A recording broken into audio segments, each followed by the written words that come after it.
سيد القوم والثقلين والفريقين في عرب وفي عجم يا رب بالمصطفى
Assalamualaikum warahmatullahi wabarakatuh. Bismillahirrahmanirrahim. Alhamdulillahirabbil alamin. Wa bihi nasta'inu ala umuri dunya waddin. Wassalatu wassalamu ala asyrafil anbiya'i wal mursalin sayyidina Muhammadin wa ala alihi wa ashabihi ajma'in, amma ba'du. Fa inna asdaqal hadithi kitabullahi ta'ala wa khairal hadi hadi Rasulillah sallallahu alaihi wasallam wa syarrul umuri muhdatsatuha fa inna kulla muhdatsatin bid'ah wa kulla bid'atin dhalalah wa kulla dhalalatin finnar. Rabbi shrah li sadri wa yassir li amri wahlul 'uqdatam min lisani yafqahu qawli. Amin. Subhanaka la 'ilma lana illa ma 'allamtana innaka antal 'alimul hakim. La haula wa la quwwata illa billahil 'aliyyil 'azim. Para asatidzah dan ustazah, bapak-bapak, ibu-ibu, hadirin hadirat jamaah majelis ta'lim Masjid Hudal Islam yang dirahmati dan dimuliakan Allah Subhanahu wa taala. Alhamdulillah, kita bersyukur kepada Allah Subhanahu wa taala di pagi hari ini Allah Subhanahu wa taala masih memberikan kepada kita karunia nikmatnya yang cukup banyak. Di antaranya adalah berupa nikmat sehat wal afiyah, nikmat panjang umur, terutama dua nikmat besar yaitu nikmatul iman wa nikmatul Islam, yang tentunya patutlah kita syukuri dengan barakah nikmat yang Allah Subhanahu wa taala berikan kepada kita. Alhamdulillah, kita dapat melangkahkan kedua kaki kita menuju tempat yang termulia di sisi Allah Subhanahu wa taala, baitun min buyutillah, dan kita berada di raudhah min riyadil jannah, taman daripada taman surga, dalam rangka kita mencari ilmu serta kita mencari kerajaan Allah Subhanahu wa taala. Kita berharap mudah-mudahan seluruh rangkaian ibadah yang sudah kita kerjakan, yang sedang kita kerjakan dan yang akan kita kerjakan, kesemuanya Allah Subhanahu wa taala akan memberikan ganjaran pahala yang berlipat ganda.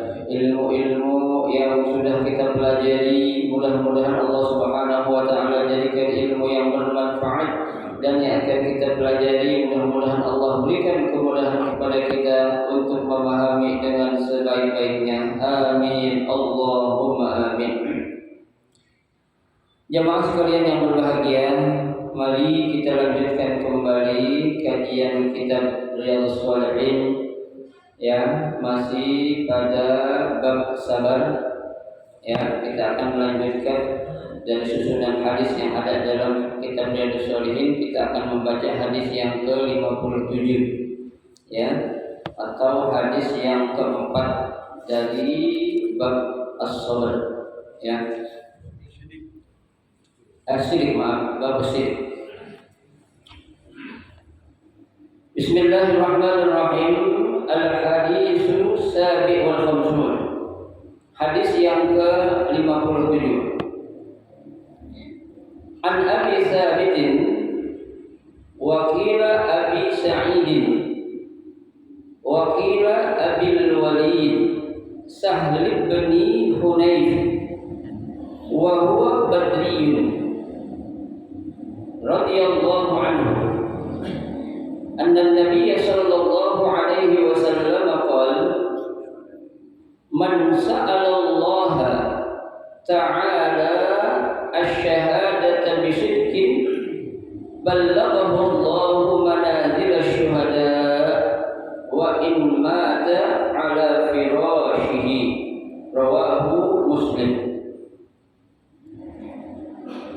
Hadis yang ke-57 ini, ya, dari Abi Thabit.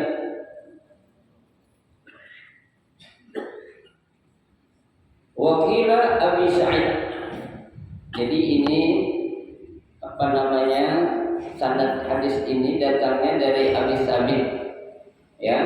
Kila ada yang mengatakan panggilannya itu Abi Sa'id, ya. Ada yang bilang Abi Thabit, ada yang juga bilang Abi Sa'id. Wakila Abil Walid. Begitu juga ada pendapat yang mengatakan beliau ini gelarnya Abil Walid, ya, Abul Walid. Nah, siapa nama sebenarnya? Yaitu Sahl bin Hunayf, ya, yaitu Sahl bin Hunayf.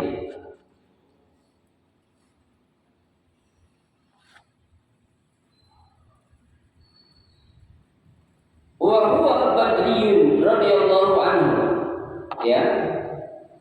Sahl bin Hunayf ini beliau adalah salah seorang, ya, kalau bahasa kita itu veteran, ya, veteran dalam perang Badar.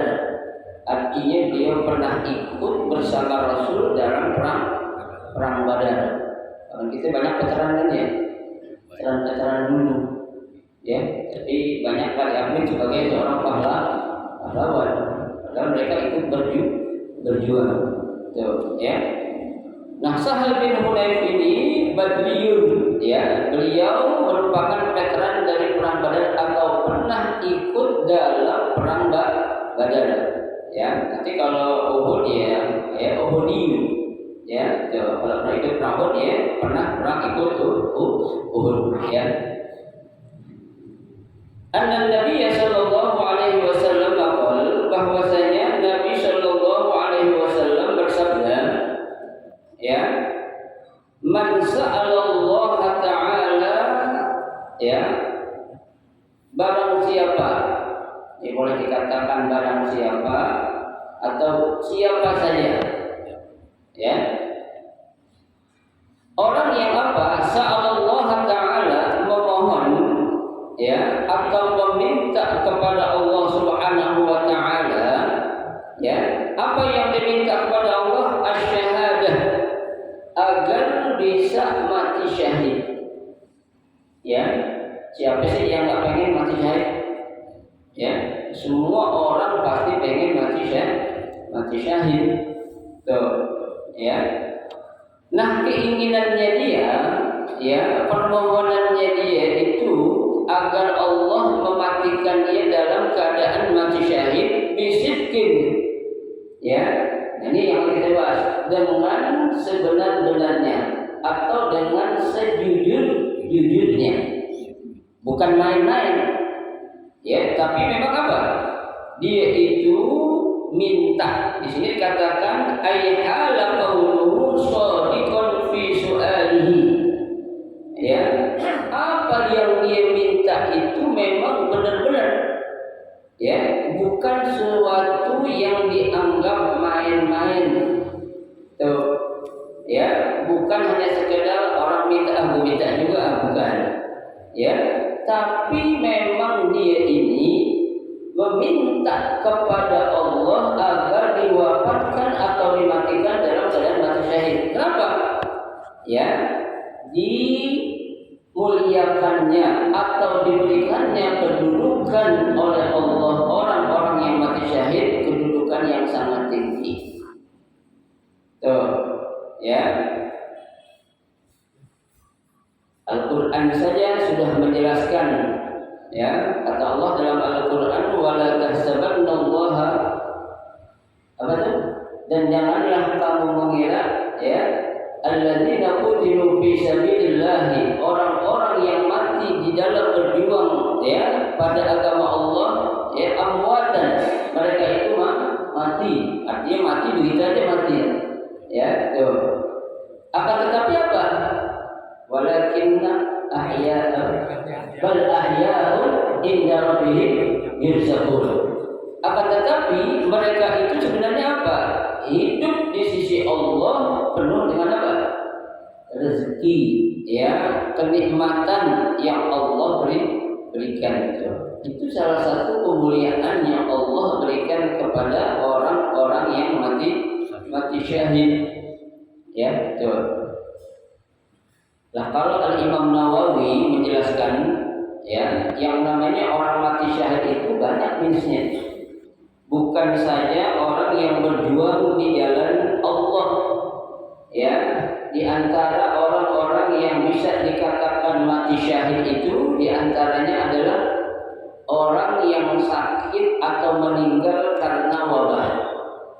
Tuh ya, wabah yang sedang merambah pada suatu negeri atau suatu daerah ya, yang dimana banyak orang Islam, maksud saya ya, bukan orang kafir, bukan ya, orang Islam atau orang yang beriman, manakala dia itu wafat atau meninggal dunia lantaran adanya suatu wabah atau penyakit yang sedang merambah di daerah atau negerinya, ketika dia meninggal, insya Allah Allah katakan orangnya itu mati apa?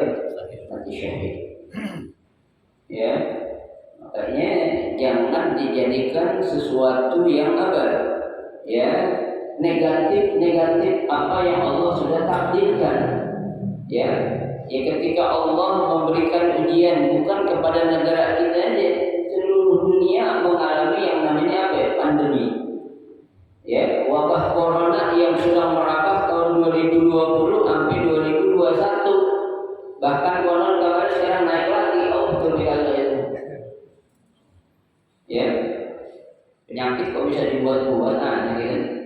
Ya, tuh. Lah kalau ada orang Islam yang dia itu tentunya beriman kepada Allah, dia meninggal dunia dan dia tidak lari dari suatu tempat yang sedang mewabahnya penyakit itu, atau tidak masuk ke dalam suatu tempat yang ada sedang meradiknya wabah itu, maka dia itu akan dikategorikan matinya adalah mati syahid.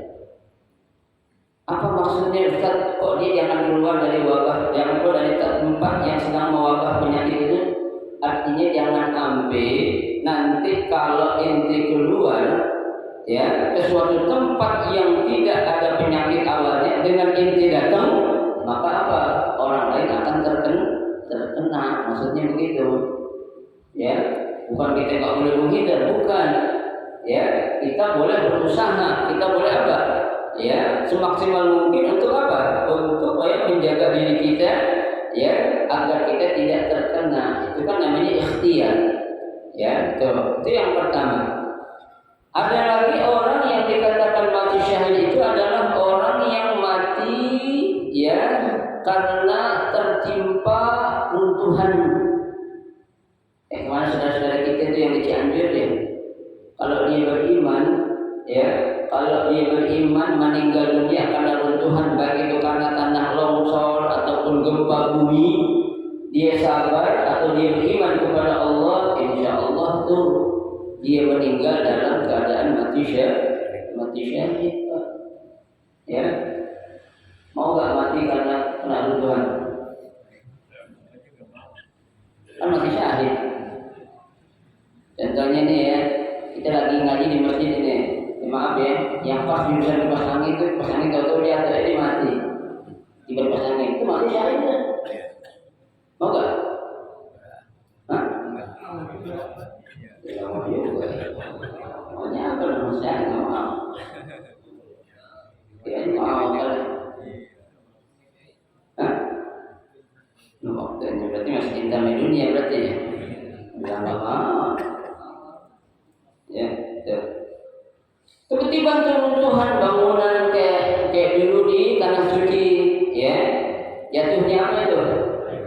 Keren, ya, alat berat jatuh, berapa orang tuh yang mati ketiban alat berat itu, ya, cakep banget itu, ya, dia udah Islam, mati di tanah suci, ya, ketiban apa itu? Keren, dan meninggalnya di mana? Di Masjidil Haram lagi, ya. Kemuliaan banget itu. Itu orang-orang yang meninggal karena tertimpa runtuhan bangunan, atau dia tertimpa karena pohon. Lagi neduh hujan gede, ada petir nyamper berat tuh, pohonnya apa tuh? Tumbang. Mati ketimbang pohon. Itu juga insya Allah mati syahid. Ya. Bahkan ada riwayat mengatakan meskipun dia orang yang suka minum khamar aja bakal jadi syahid juga. Ya, tuh mulianya Allah tuh. Kalau memang dia satu Islam, artinya dia mati bukan dalam keadaan tidak Islam. Makanya Allah katakan wala tamutunna illa wa antum muslimun. Ya, jangan kamu meninggal dunia ya kecuali dalam keadaan apa? Islam. Lah kalau kita ngaku ya pengen mati syahid tapi naudzubillah ya terkena kelompok orang-orang yang ikut ke dalam kelompok kristenisasi ya yang ada sekarang lagi merambah begitu ya, kristenisasi di mana-mana dengan berbagai macam cara ya itu kalau dia mati bukan dikatakan mati syahid. Kenapa? Karena saat dia meninggal itu sudah tidak punya iman. Ya, coba lihat Pak, orang dibaptis sekarang dengan berbagai macam cara ya. Ada yang diceburin mandi di kolam, kalau ingin melebur dosa cukup nyelupkan kepala, dosanya habis. Enak banget kayak gitu. Ya, tuh. Itu ya, yang kedua. Ada lagi yang dibilang mati syahid itu termasuk dalamnya adalah orang yang mati tenggelam. Ya, orang mati tenggelam coba. Ya, kayak mana ada banjir itu yang tahun berapa gitu. Ya kan banyak yang meninggal itu ya. Ya, itu insya Allah mereka dikategorikan termasuk ya orang-orang yang mati syahid. Tuh. Ya. Ada lagi yang dikatakan mati syahid adalah imro'ah, seorang perempuan yang meninggal lantaran melahirkan. Tuh, ibu, bu, mau mati lagi ngelahirin nggak bu? Mau gak bu? Diam dia. Pak jawab. Ya, nggak ada orang mau mati ya. Ya. Tuh. Ini minta nih sahabat Sahal ibn Suhaib ini, Hunayf ini minta. Ya, kata Nabi, siapa orang yang meminta kepada Allah dengan sebenarnya agar dimatikan atau diwafatkan dalam keadaan syahid, tuh minta. Ya, kalau matinya memang nggak ada orang pengen mati cepat pasti. Ya, padahal kata Nabi kan al-mautu khairun lil mu'min.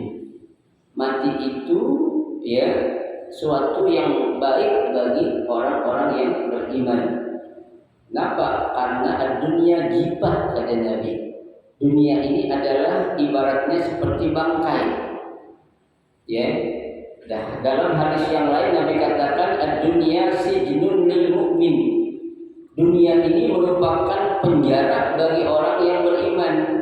Saya tanya, ada nggak orang yang hidup di penjara enak, ada nggak? Ada nggak bu? Bu, kenapa nggak mau mati bu? Karena nggak enak katanya. Sipir, yang gila, cerdas sipir. Pekerjaan yang keluar masuk sel juga. Ya, kalau penjara sekarang beda, penjahat beda, ya pejabat.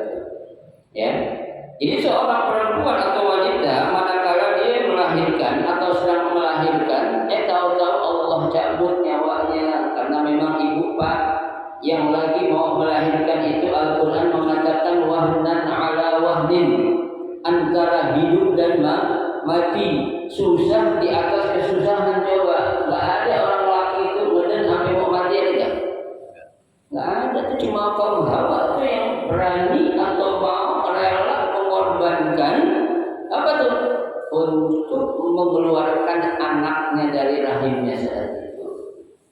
Ya, sakit loh pak orang ngeden itu. Ya, apa itu? Hanya kita punya bini di rumah jangan kita sia-siain lah. Ya, tuh sayangin, siang malam kita pakai. Ya, siang suruh masak, malam suruh makan, nggak tahu itu. Ya, pagi-pagi kita masih enak tidur di udah bentang tahun di mana? Dapur nyiapin buat siapa kira-kira? Buat kita suaminya tuh.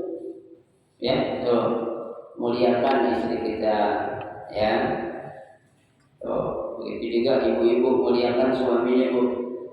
Ya. Kewajiban yang paling tinggi bagi seorang wanita adalah apa? Taat pada suami. Ya, bukan taat sama orang tua kalau perempuan, tapi taat kepada suami. Tapi kalau laki meskipun dia udah menikah, tetap kewajibannya harus lebih taat kepada siapa? Orang tua. Ya, itu yang keempat. Ada lagi orang yang dikategorikan dia itu mati syahid sebabnya apa? Meninggal al-budun, al-mabdun. Orang yang meninggal karena sakit perut. Orang meninggal karena sakit perut itu mati syahid loh pak. Ini hati-hati kita kalau lagi sakit perut jangan anggap remeh itu. Bisa mati. Kita sebenarnya sebab mati Allah sudah kasih tahu, sebabnya banyak tuh. Tanda-tandanya banyak kan? Banyak. Apa Ustaz tanda kematian? Sering pilek. Oh iya, hidung kesumbat, mulut pilek, mulut tanda-tanda kematian. Kalau kasih tanda itu kasih tahu. Ya, sering masuk angin, bukan tanda fisik kita lemah, emang tanda kematian. Ya. Cek apa kalau tanda kematian? bukan percaya. Bilang benar-benar bilang masih bagus Allah kasih tanda juga. Ya, nah coba kalau Allah nggak kasih tanda tuh, Allah nggak kasih tahu, bilang mendalik kita mati dalam keadaan yang kita nggak siap, ya. Ya Rasulullah Shallallahu Alaihi Wasallam saja Pak, dalam hidupnya beliau termasuk orang yang jarang sakit, bahkan dikatakan nggak pernah sakit. Tapi sekali sakit cuma sakit perut, sakit lagi tuh, ya. Sakitnya apa? Sakit perut, bukan karena apa itu demam berdarah atau apa, tidak, tapi karena lantaran sakit perut nggak lama 3 hari meninggal. Hati-hati kalau sakit perut. Nah, biar pertanyaan mulus-mulus saja, hati-hati itu. Bukan karena dia itu namanya apa? Allah masih sayang sama kita dikasih tahu. Tuh, ya, tuh. Orang yang meninggal karena apa? Karena sakit perut. Tuh, ya. Ada lagi orang yang dikategorikan orang itu mati syahid adalah orang yang mati lantaran membela kehormatan dirinya. Ya, tuh ada orang datang ke rumah kita mau rampok, ya, jangan kita pasrah Pak. Ya, lawan dulu. Masalah menang kalah urusan belakangan. Kita main kabur aja gitu. Ya, hadapin dulu. Kita kan orang Islam tuh musuh kita nggak cari ketemu, jangan lari. Ya, tuh lawan dulu. Di orangnya banyak Ustaz. Kamin fi'atin qalilatin wa lagat fi'atan katsiratan biiznillah. Allah udah bilang begitu. Berapa banyak yang jumlah sedikit bisa mengalahkan yang jumlahnya banyak. Bapak sendiri rampok 7 orang belum tentu kita kalah. Kita kan yakin punya siapa? Punya Allah. Jangan kita bilang di atas kertas memang kita kalah. Itu kalau menurut logika kita, ya. Tapi kalau Allah bilang, ya, jangankan 7 orang, 15, 30 orang dengan seorang kita hadapin, kalau Allah bilang itu orang kalah bisa nggak? Bisa. Kita menang bisa nggak? Bisa. Ya, apa sih yang nggak mungkin bagi Allah? Sesuatu bagi Allah itu mungkin. Jadi hadapin dulu. Nah, kita berantem kalah, ketusuk, meninggal, matinya mati syahid. Ya, ada lagi orang mati syahid lantaran membela keluarganya. Ya, kita punya anak, kita punya istri, punya keluarga, dianiaya sama orang, jangan diam, biarin aja, sabar Ustaz, sabar. Ya, sabar bukan pada tempat seperti itu. Ya, lah kalau selalu kita dianiaya, disakiti, diperangi, kita apa? Dihadapi. Tuh, ya. Ada lagi mati karena membela atau menjaga hartanya. Ya, rampok datang ke rumah pengambil harta, ambil sudah berapa rumah. Bisa dicari harta nggak bisa dibeli, nyawa nggak bisa dibeli, jangan begitu. Ada timbul lawan dulu. Minimal senjata kita yang paling ampuh adalah apa? Teriak, tolong, senjata itu kan. Ya, janganlah yang lari dulu. Itu namanya kategori orang-orang yang apa? Yang akan dikategorikan mati syahid. Nah, di antara ya kelompok-kelompok orang yang akan dikategorikan mati syahid tadi, memang yang paling mulia adalah orang yang mati lantaran berjuang di jalan Allah untuk membela agama Allah. Itu kedudukan mati syahid yang paling tinggi di sisi Allah Subhanahu wa taala. Coba. Ya, mati syahid pengen, enggak ada orang enggak pengen ya mati syahid. Siapa aja? Ya, saya yakin semua kita pengen mati syahid karena begitu besar ya ganjaran atau kedudukan yang Allah berikan kepada orang-orang yang mati syahid. So, ya. Nah, makanya ya ketika ada seorang atau siapapun yang memohon kepada Allah, ya, dia itu minta diwafatkan dalam keadaan mati syahid, bisikin dengan sejujur-jujurnya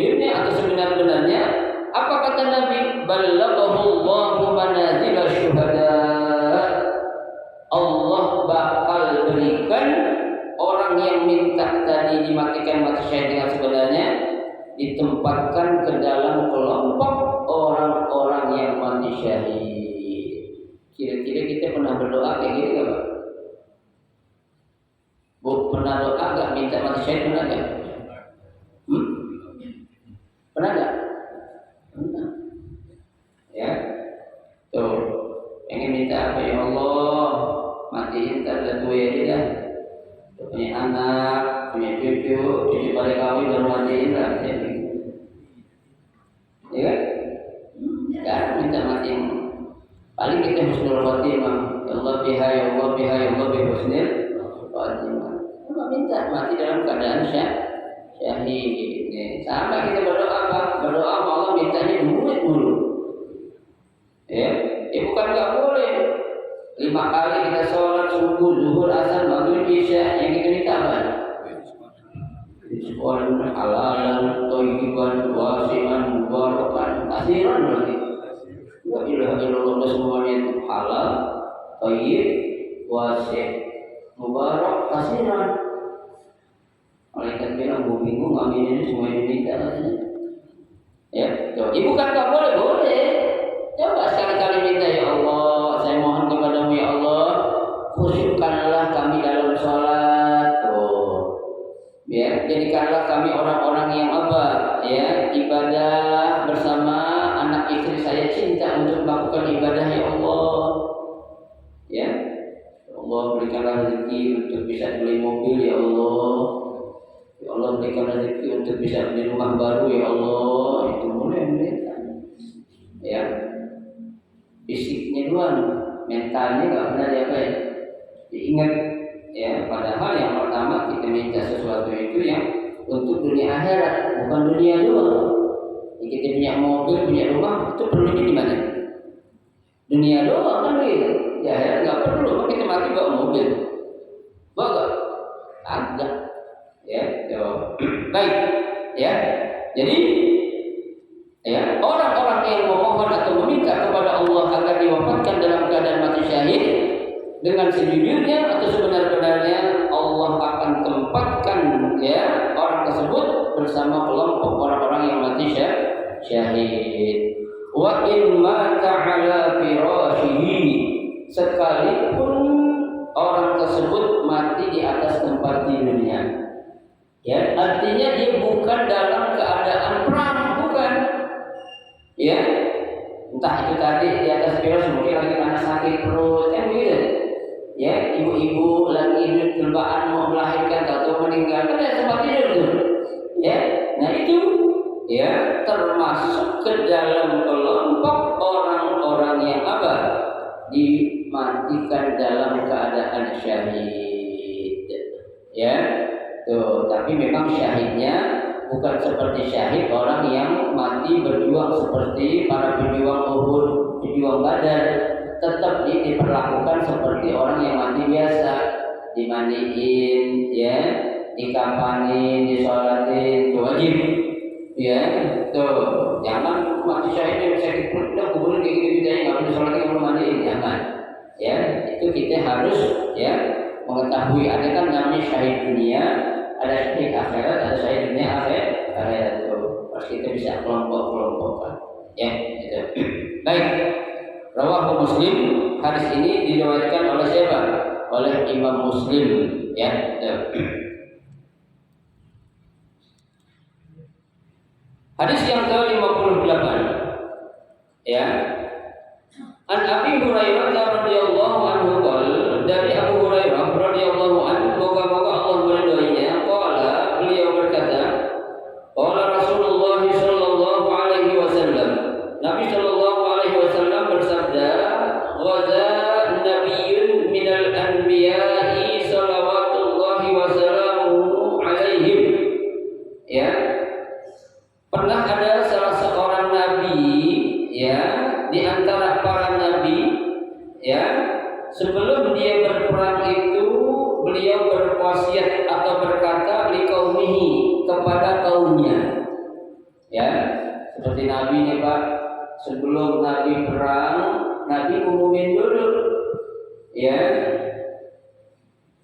Tuh, siapa yang mau jihad Ya, tuh semua kalau Nabi udah yang menyuruh memanggil pasti orang semua berebut. Tuh, ya. Nah, di sini kata Nabi ya, bukan dilarang, ya. Kalau bisa jangan ikut kepadaku, la yatbi'ni. Ya. Janganlah mengikuti aku rajulun malakun bun'a imra'ah. Ya, yang pertama dilarang untuk ikut perang kata Nabi seorang laki-laki yang baru menikah. Tuh. Ya. Ini ikut perang dulu kata Nabi. Ya, tuh. Wa huwa yuridu an yabni biha walamma baini biha. Ya. Dia belum pernah apa? Bergaul dengan istrinya. Pengantin baru. Ya, pengantin baru diajak perang, belum apa-apanya meninggal. Jangan sampai tuh. Ya, makanya Nabi larang. Tuh, ya, jangan ikut ya untuk perang seseorang yang baru nikah dan dia belum pernah apa? Ya, berhubungan dengan istrinya. Itu yang pertama. Yang kedua adalah wala ahadun bana buyutan lam yarba suqufaha. Ya, seseorang yang lagi membangun rumah, lagi buat rumah dan bangunan rumahnya itu belum selesai. Lagi bangun rumah diajak perang mati, nanti siapa yang ngurusin bayarnya? Ya, siapa yang mau biayain lagi nanti? Kalau suami meninggalkan begitu contohnya. Lihat Pak, Nabi sampai sedemikian telitinya tuh, ya, melarang orang atau pengikutnya untuk ikut perang pertama orang yang baru nikah dan dia belum bergaul dengan istrinya. Yang kedua kata Nabi orang yang lagi ngebangun rumah belum selesai bangunan rumahnya tuh, ya, baru pasang tembok, plasterannya belum, ya, belum diaci, belum dicat, belum nanti itu apa finishingnya kan lama, perlu biaya Pak, banyak kan begitu, ya, tuh. Ai lam yatimmu amalah, belum sempurna, ya, atau belum lengkap rumah yang lagi dia bangun. Tuh, makanya Nabi bilang ya jangan ikut perang dulu. Tuh, ya. Tuh yang kedua. Yang ketiga wala ahadun ishtara ghanaman aw khalifatin wa huwa yantaziru auladaha. Ya. Yang ketiga adalah seseorang yang ya sudah membeli kambing atau unta. Ya, yang mana kambing atau unta yang baru dia beli itu dia lagi tungguin mau apa? Mau beranak. Ya, mau melahirkan. Tuh. Ya, ini urusan penting ya, Pak. Ya. Kita beli kambing, beli sapi, beli kebo, ya. Itu sapi atau kambing yang kita beli lagi bunting, udah mau beranak kita tungguin dulu. Ya, tuh. Nah, apa sih maksudnya di sini? Ya. Di sini bahkan dikatakan wa yahtamilu anna hadza khasun bil ibil. Ya, yang patut dan layak untuk ditunggu anak dari hewan yang kita beli yaitu unta. Ya. Kambing tidak termasuk. Sini jelaskan. Kenapa? Karena unta itu harganya mahal. Ya. Anaknya ini 50 juta Pak. Anak unta. Ya. Di sini di Undang Islam pernah nggak ada yang warga unta? Pernah? Hah? Kayaknya nggak bakalan ada. Nggak bakalan. Ada orang kokai gitu datang ada mau korban untanya. Belum ya, selama korban belum ada ya. Sejarahnya belum sekali pun belum. Benar mahal lah. Ya, betul.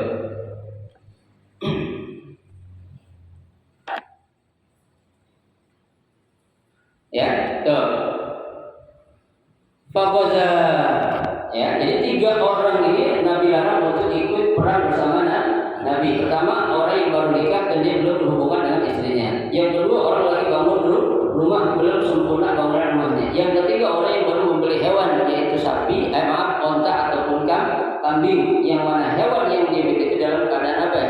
hamil lagi nunggu lahirnya. Ya, itu. Faqaza, ya, maka Nabi itu berangkat perang. Padahal minal qaryati sholatul asri aw qariban min dzalik. Ya, Nabi ikut perang ketika itu mampir di suatu tempat hampir mendekati masuk waktu apa? Salat asar. Ya, tuh. Faqala lisyamsi, ya, maka ya, seorang berkata kepada siapa? Kepada matahari. Innaka ma'muratun wa ana ma'mur. Ya, matahari, ente makhluk yang diperintah juga oleh Allah. Wa ana ma'murun, gue juga makhluk yang diperintah oleh Allah. Ya. Allahumma hbisha alaina. Ya. Berdoa dong, ya Allah tahanlah. Ya, tuh mereka tuh, ya, artinya musuh-musuh itu ditahan, ya. Alaina bagi kami tuh. Fa ubisat hatta fatahallahu alaihi. Ditahan dulu itu. Ya. Tuh, berhasil ditahan atau diapain? Dipenuhi keinginannya hatta fatahallahu alaihi, sampai Allah memberikan kemenangan kepada kelompok orang-orang yang berperang tadi. Ya. Fajama'al ghanaim. Ya, kemudian orang yang lagi berperang itu dia menang, ya, mengumpulkan harta rampasan perang. Ya. Kalau orang mendapat harta dari perang itu bukan nyolong namanya, Pak. Ya. Kita perang lawan musuh nih, itu musuh hartanya banyak, bukan kita jarang, bukan, itu halal hartanya. Ya. Kalau mau benar-benar perang, bukan yang kayak dulu 98. Ya, 98 itu bukan perang tuh. Ya, orang main gotong aja kulkas dari mall-mall itu. TV gotong semua, kulkas apa digotong-gotongnya, itu namanya penjarahan itu. Ya, tapi kalau memang dalam kondisi perang, ya, itu musuh kita banyak harta, kita menang perang. Nah, harta yang ada pada musuh itu kita ambil, itu namanya rampasan perang. Itu ghanaim, hukumnya boleh. Tuh, ya.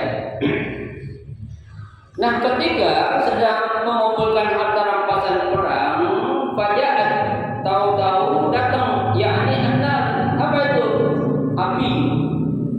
Api yang berkobar. Ya, betul. Berita puluhnya hampir saja itu api apa? Membakar, ya, semua barang-barang rampasan perang yang baru dia dapat. Ya, falam tan'amha, akan tetapi alhamdulillah api itu enggak berhasil memakan atau menyantap harta rampasan yang baru mereka kumpulkan. Tuh. Ya. Faqala, maka Nabi berkata, inna fikum ghululan. Ya. Saya yakin nih, ya, kenapa kok bisa terjadi kayak gini nih? Ya. Kita udah perang menang, harta udah kita kumpulin, tahu-tahu ada api. Ya. Tuh, Nabi bilang inna fikum ghululan, pasti nih di antara kalian ada yang curang kayaknya nih. Ya. Ada yang apa? Pengen mau menang sendiri. Ya. Mentang-mentang dia orang kuat, orang hebat, harus dapat banyakan. Tapi ada nih. Tuh, Nabi tahu enggak? Tahu nih. Ya, inna fikum, ya, ghululan, pasti di antara kalian ada orang yang curang. Ya, tuh. Falyubayya'ni min kulli qabilatin rajulun. Sekarang saya minta, ya, dari setiap kabilah saya minta satu orang untuk dibaiat. Ya, dari setiap suku, kata Nabi, aku minta untuk dibaiat. Apa sih dibaiat ya? Sumpah. Ya. Jadi kalau namanya kepala suku nih Pak, itu tanggung jawabnya luar biasa loh. Ya. Kalau ada di antara anggotanya yang nakal, yang kena siapa? Kepala suku. Ya, berarti lu nggak beres ngurusin siapa? Anggota lu. Tuh, ya. Nabi disuruh untuk dikirim setiap satu kelompok satu orang untuk dibaiat tuh ya. Faladhiqat yadu rajulin biyadihi ya. Nah, ada salah seorang yang dibaiat tadi itu tangannya nempel terus sama Nabi. Nempel, lazikot itu nempel, enggak mau lepas. Nah, nih, ya maaf nih ya. Kenapa nih tangannya enggak mau lepas? Entar ada cerita kelanjutannya nih. Ya, itu. Faqala inna fikum al-ghulula faltubayi'ani qabilatu. Ya. Di antara kalian kata Nabi nih, apa nih? Ada yang tidak jujur. Ya, ada yang tidak apa? Tidak jujur, artinya sering berbohong. Sekarang saya minta 2 orang lagi. Ya, tuh. Rajul ini au salasa. Tuh, ya, untuk dibaiat. Tahu-tahu nih orang yang kedua dan orang yang ketiga itu apa? Ya, nempel juga tangannya di tangan Nabi, nggak bisa lepas. Ini ada apa nih? Ya, ketahuan nih, ya, nggak bisa lepas tuh, ya. Faqala fiikum al-ghulul, ya, tuh. Ya, pokok Nabi berkata, fikum al-ghulul, di antara kalian ini ada orang-orang yang apa? Yang berbuat curang ataupun tidak jujur. Ya. Fajahu bi ra'sin misla ra'si baqarah min adh-dhahab. Ya, tuh. Maka diambil atau didatangkan ya bi ra'sin misla ra'si baqar, emas yang beratnya seperti apa? Kepala apa itu? Kepala sapi. Ya, diambil emas seperti kepala sapi, beratnya juga seperti itu. Ya, fa wada'aha. Ya, maka emas itu diletakkan, ya, ditaruh di suatu tempat. Faja'atin nas fa'akalatha. Tahu-tahu emas itu diapain? Kebakar. Ya, hilang semua itu. Ya. Falam ta'illal ghanaim li ahadin ya qablana. Ya, tidak halal. Ya, itu yang namanya apa itu? Harta rampasan. Ya, li ahadin qablana, bagi orang-orang sebelum kita. Tuh, ya. Summa ahallallahu lana al-ghanaim lamma ra'a dha'fan. Ya, kemudian harta ghanaim itu rampasan perang menjadi halal lantaran kita adalah kelompok yang lemah, wa ajazna, dan kita kelompok yang tidak mampu, fa ahalaha lana, baru dijadikan harta rampasan itu menjadi apa? Menjadi halal. Nah, yang tadi itu Pak, 3 orang yang tangannya nempel sampai Nabi nggak bisa melepas, itu orang-orang yang apa? Yang tidak jujur, ketahuan. Nah, ini nih 3 nih yang jujur nih. Nabi tahu aja lagi. Ya, karena kan kalau orang-orang yang suka ziarah ke rumah Al-Habib Umar Cipayung dulu ya. Ya, kalau ada orang kan pas mau acara maulid tuh biasanya orang main beken-bekenan. Ya, ada bawa kambing gede, ada yang gede-gedean. Begitu ada orang datang bawa kambing gede banget, pas datang madam Habib Umar ditempelin ke orang borak. Ya, kata Habib Umar nanti bawa pulang ke kambing. Ya, gede memang daripada yang ada itu. Kenapa ente beli kambing dari uang hasil korupsi gitu? Kamu aja gitu. Ya, dibawa pulang itu. Ya, sama tuh Nabi pun demikian Pak. Ya, ketika disuruh ambil satu kelompok atau kabilah untuk disumpah, ya, ke orang-orang yang Allah datangin bersama Nabi itu disumpah, ketika salaman nempel, nggak lepas. Satu, yang kedua, yang ketiga begitu juga. Maka Nabi bilang, nah ini orang yang tidak jujur. Ya, kalian ini adalah orang yang tidak jujur. Ya.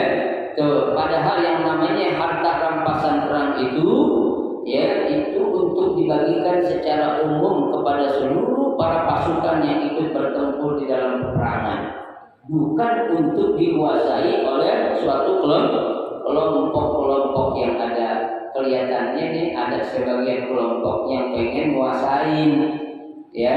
Nah disinilah yang namanya kejujuran perlu di mana saja, kapan saja dan sedang apa saja jujur. Coba Pak, apalagi urusan namanya duit, ya. Orang kalau udah megang duit itu duit rasanya duit itu panas sampai adem. Duit panas sampai adem kalau duit orang. Panas, ya. Orang nabung sama kita, megang duit tuh, ada dia datangin kita itu duit enak, kita pikir duit kita, padahal duit orang. Ya, orang mau umrah duitnya banyak kan, ya ratusan juta bahkan miliaran masuk rekeningnya dia. Kalau udah masuk rekening dianggap duit aja. Duitnya dilupa kalau jamaah harus berangkatin. Ya, itu jujur, as-sidq. Ya, itulah ya pentingnya atau perlunya jujur di dalam ya kehidupan kita sehari-hari. Sekali lagi saya katakan jujur itu jujur dalam bentuk ucapan, jujur dalam bentuk hati, jujur dalam bentuk perbuatan. Itu harus klop semuanya itu. Jangan ngomong mulut beda sama hati. Ya, jangan hati beda sama mulut juga. Ya, jangan perbuatan beda sama mulut. Harus klop. Tuh, mulut kita ngomong, hati kita membenarkan, kita tunjukkan dengan perbuatan atau amal kita. Maka itu insya Allah akan tertolong kelompok-kelompok orang as-siddiqin, orang-orang yang jujur. Ya, nah Bapak sekalian, cukup 2 hari sebelum kita baca pada pagi hari ini. Mudah-mudahan menjadi ilmu yang bermanfaat dapat kita amalkan dengan sebaik-baiknya. Amin ya rabbal alamin.